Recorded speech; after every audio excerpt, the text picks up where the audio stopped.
વિકાસના નામે આખા ને આખા ગામડા ખાલી કરી દેવાની વાતો હોય ત્યારે આજે આદિવાસી સમાજ અને સર્વ સમાજ એક સાથે મળીને આજે રોડ પર ઉતર્યો છે અને આંદોલન કરે છે ત્યારે એ સરકારને પણ કહેવા માંગુ છું કે હજુ સમય આવવા દો જે દિવસ અમારો સમય આવશે ને તે દિવસે અમે અમારા વાડી પણ કરીશું તૈયાર છો ને બધા આપણી વાડી કરવા માટે તૈયાર છો ને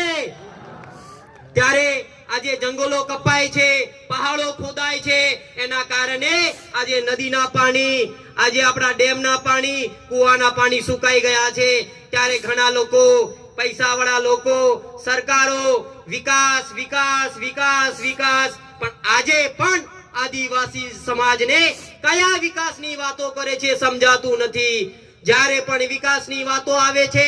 ત્યારે આપણા સમાજના નેતાઓ એમની પાર્ટીની અંદર એમની ટિકિટ માટે